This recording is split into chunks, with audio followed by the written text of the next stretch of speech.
Society में बहुत ज़्यादा अभी पाया जा रहा है और इसका एक कारण नहीं अनेकों कारण है। लेकिन कैंसर के बारे में अगर सही तरह से जानना चाहते हैं तो कैंसर एक जेनेटिक एक्सीडेंट है। अब आपको समझना पड़ेगा कि जेनेटिक एक्सीडेंट क्या होता है। हमारे शरीर के अंदर बहुत सारी कोशिकाएं होती हैं जिसको सेल कहते हैं, और उन कोशिकाओं के अंदर एक जेनेटिक मटेरियल होता है जिसको डीएनए कहा जाता है। इसके बारे में आप लोग सभी को पता है कि डीएनए क्या होता है। इस डीएनए का जब एक सेल से दूसरे सेल में बदलाव होता है, एक से दो सेल बनता है, तो डीएनए भी दो टुकड़ा में बनता है। इस प्रक्रिया में कहीं कहीं कुछ गलतियां हो जाती हैं। इन सारे गलतियों को सुधारने के लिए कभी कभी ये सुधार पूरी तरह से नहीं हो पाता, और ऐसे में जो नया सेल बनता है वो एक अनोखा सेल बन जाता है जो कि नॉर्मल सेल नहीं होता है। और ऐसे ही सेल को अगर वो बच गया, क्योंकि ऐसे अनोखे सेल जो हैं ये अगल बगल के सेल द्वारा नष्ट कर दिए जाते हैं, लेकिन अगर वो बच गया और वो फलने फूलने लगा, मतलब वो अनोखा सेल भी अपना सेल डिवीज़न करने लगा, 1 से 2, 2 से 4, 4 से 16 सेल बनने लगा, तब ये एक दूसरे तरह का प्रवृत्ति में ये बीमारी कैंसर में परिवर्तित हो जाता है। तो मोटा मोटी बात ये है कि अपने ही शरीर का एक सेल, जो आपके शरीर का ही एक अंग है, आपके शरीर का एक पार्ट है, वो एक अनोखे सेल में परिवर्तित हो गया।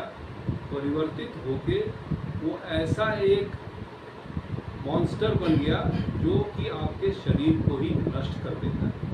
इसी को हम लोग कैंसर की बीमारी कहते हैं। अच्छा, कैंसर हो गया, इसका क्या लक्षण है? लोग कैसे पता चले कि लक्षण हम कैंसर से ग्रसित हो गए हैं?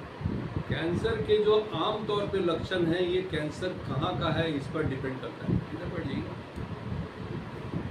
सबसे ज़रूरी समझिए कि कैंसर सबसे कॉमन क्या होता है।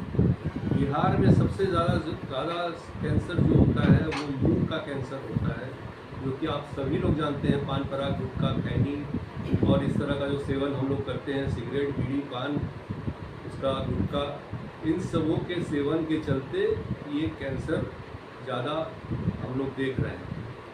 तो मुंह के कैंसर का जो सबसे कॉमन जो सिम्टम होता है वो है मुंह के अंदर कोई छाला होना, घाव होना, या होंठ में, जीभ में, दांत के नीचे, ज़बान के ऊपर कोई घाव जो कि नहीं सूख रहा है। आप दांत के डॉक्टर से दिखाते हैं, वो बताते हैं कि ये कैंसर हो सकता है। आप उसका इधर उधर इलाज कराते रहते हैं और वो बढ़ते जाता है। तो समझ लें कि कोई भी मुंह का घाव जो 1 महीना से ज़्यादा हो गया है, दांत के डॉक्टर से दिखाने के बाद भी वो नहीं सुधर रहा है, इलाज के बाद भी वो नहीं ठीक हो रहा है, तो वो कैंसर हो सकता है। और इस तरह के बीमारी में अगर कोई लक्षण इसका इस तरह का दिख रहा है घाव का, तो उसका जांच ज़रूर कराना चाहिए। कैंसर के डॉक्टर से मिलिए और उसका जांच कराइए।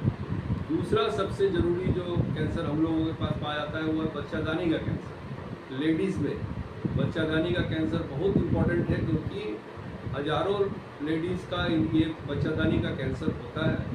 और वो जब महीना बंद हो जाता है महामारी के बाद, तब उसमें रक्त प्रसाव होता है।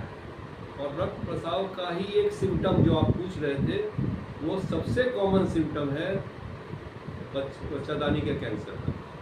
तो वो अगर किसी को हो रहा है और लेडी डॉक्टर से दिखाने के बावजूद वो बंद नहीं हो रहा है विभिन्न दवाई को सेवन करने के बाद, तब उसको ज़रूर कैंसर के डॉक्टर से दिखाना चाहिए, उसका नियमित जांच कराना चाहिए, और उसका उपचार अगर कैंसर निकले तो संभव है।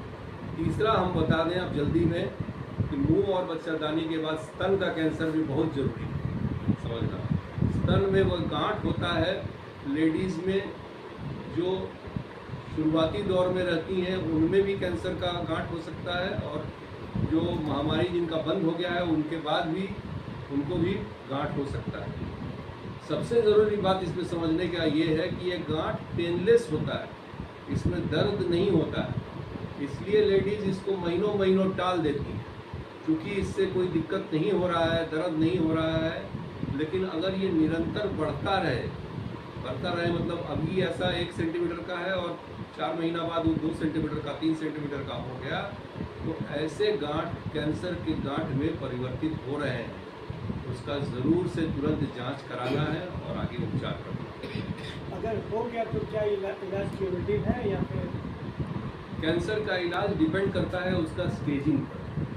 कैंसर का इलाज करने से पहले हम लोगों को विभिन्न तरह के जांच कराए जाने पड़ते हैं, जिससे कि बीमारी का स्टेजिंग पता चले और उस स्टेजिंग के हिसाब से ही उसका इलाज नियमित बना हुआ है। ये प्रोटोकॉल बना हुआ है पूरे वर्ल्ड में। उस प्रोटोकॉल से आप अलग नहीं हो सकते हैं। चाहे आप पटना में इलाज कराइए, दिल्ली, बम्बई, इंग्लैंड, अमेरिका कहीं इलाज कराइए, हर जगह उस स्टेज के हिसाब से ही इलाज होता है और वो इलाज सफल होता है या नहीं उस स्टेज पर डिपेंड करता है। आपके बचने के लिए सबसे ज़रूरी तो आप जानते ही हैं, क्योंकि मुंह और गले का कैंसर टोबैको, पान पराग, खैनी, इन सब के सेवन से होता है, उसको नहीं खाएं। आमतौर पे एक सवाल जो आप लोग बार बार पूछते हैं वो है, जो लोग इनका सेवन नहीं करते हैं उनको क्यों कैंसर हो जाता है? तो उसके लिए एक बहुत है एडल्ट्रेशन ऑफ फूड और यूज़ ऑफ पेस्टिसाइड और इंसेक्टिसाइड। ये सब चीज़ हमारे एग्रीकल्चर में बेभरत यूज़ हो रहे हैं और इसकी जो गुणवत्ता है या इसका जो मेन समझना है कि कितना यूज़ करना है, इसका चेक्स एंड बैलेंसेस नहीं बना हुआ है।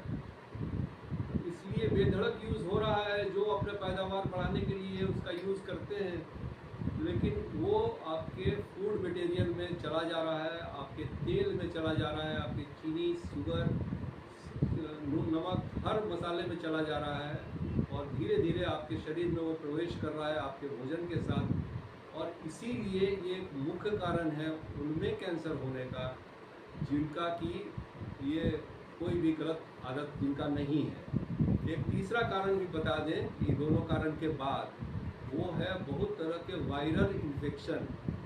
वायरस एक प्राणी होता है जो कि जिसके चलते आपको इन्फेक्शन हो जाता है, जैसे हेपेटाइटिस, लीवर का बीमारी होता है हेपेटाइटिस, जिसमें कि वायरल हेपेटाइटिस हो जाता है, जो कि अगर आप इसको नज़रअंदाज कीजिएगा, बहुत दिन से ठीक से नहीं इलाज कराइएगा, तो कैंसर में परिवर्तित हो सकता है। इसी तरह का सर्विक्स कैंसर जो मैंने बताया अभी, बच्चादानी का कैंसर, वो भी एक वायरस के इन्फेक्शन से ही होता है। इसी तरह के मुंह का कैंसर में भी एक वायरस इन्फेक्शन से होता है। इस तरह के कईयों कैंसर हैं जो कि वायरस इन्फेक्शन के कारण हो सकते हैं। और कैंसर का कीमोथेरेपी, हमारे हॉस्पिटल का नाम है आशादीप कैंसर हॉस्पिटल और इस हॉस्पिटल में ऑपरेशन की सुविधा है और कीमोथेरेपी करने की सुविधा है। ये दोनों सुविधा से हम लोग कुछ पेशेंट्स का इलाज कर सकते हैं। और जब हम लोगों को रेडिएशन, ये तीसरा तरीका है इलाज करने का, तो हम लोगों के साथ टाई अप है पारस हॉस्पिटल का और भी हॉस्पिटल का, सवेरा हॉस्पिटल का, जहाँ हम लोग पेशेंट रेफर करते हैं।